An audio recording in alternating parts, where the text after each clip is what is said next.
box this in too much. I'm Dave Bergthold, and what? This is one of my favorite Cunningham graphics with eyeball. And this is a real simple colorway. I think it normally had more colors, but I just like this one.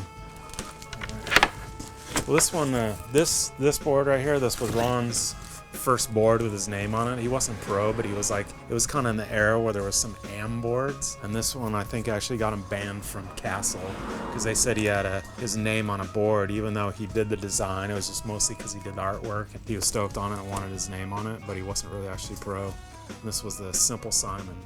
And this was the first place that anyone saw the Nothing is Cool, and here's one that's obviously a second. The Nothing is Cool graphic was something that Ron just drew on the shipping table in our warehouse. I mean, I was in my parents' garage for a year, and then we moved into this old dentist office behind a skate shop, and it was pretty much just like the party zone where we did whatever we want and just hang out and drink and draw and drink and skate and do whatever.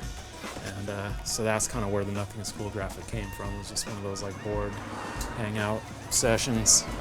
We did a whole series of boards, the stretch boards, where we actually, I mean, this was pre-Photoshop and all that, so if you wanted to stretch something out, it wasn't just clicking a button. It was like, to stretch it, you would actually like get on the photocopy machine, and as the light's coming across, you would kind of like drag the piece of paper across it with the light, and it would stretch it out and make it all fucked up. That's kind of what this was just weird photocopy machine experiments.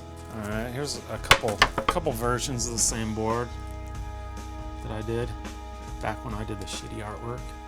Here's one for you. Yes, you talk about that one. Okay. You talk about that one. This is my dirty little secret right here.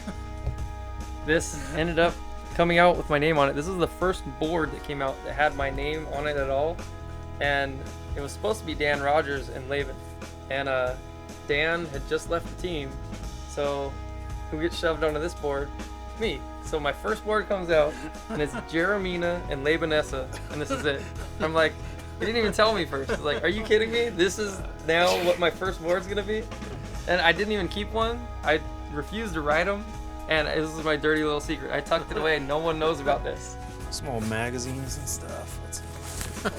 Okay, look what I pulled out. I was looking for skateboarders, and I'm sorry guys, but you guys know this is busted. Luge. I don't even have one of these boards, but this is the heat transfer. Wait, where's Jeremy? This was your era, right? Yeah. We had the shirts that said I love cops. Yeah. So what's the story behind this graphic? As far as the donuts and stuff? No, just as far as the I love cops. The I love cops, I think, was just, we were getting hassled so much at the street spots, and cops were constantly an issue. So we just made these I love cops things kind of as a dig, but they liked it anyway. Like if we got busted and we had an I love cops shirt on, the cops weren't bummed. They didn't take it as like a dig on them, or they weren't offended. They were like, oh, right on. Here's some, this is some insider stuff right here. This is, this folder right here says, let me say, contracts and royalties. So let's see if there's anything in here. This is my invoice to Tracker when I licensed my company to Tracker, because I was in Northern California in Sacramento, and then I licensed to them, and I was able to move down to Southern California and buy a house and build a giant skateboard ramp. And it was all because all the money that I was making went right back into inventory. And so then when I got a check at the end, right here, here's how much it was: $104,000, $519.07. That's how much money I got from Tracker when they bought all my inventory when I licensed it to them. So that's how I was able to build the blockhead ramp.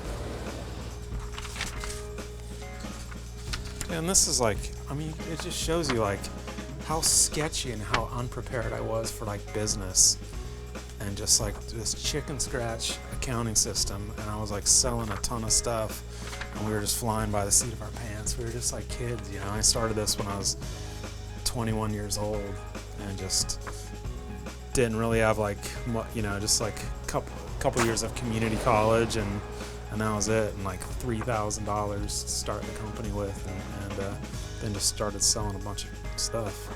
You know, I found a letter. This is the letter that we wrote to the company that was making those Sam Cunningham boards, the bootleg Sam Cunninghams. It says we'll take legal action. 1986.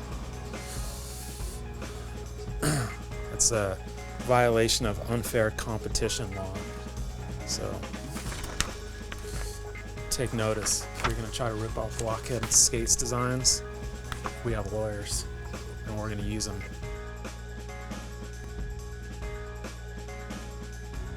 So would that be a 360 over the hip?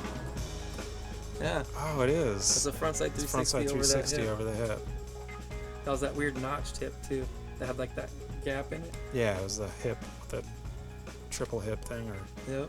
And they forced me to wear elbow pads. Yeah, but I want to know who forced you to wear these big pants. Blind.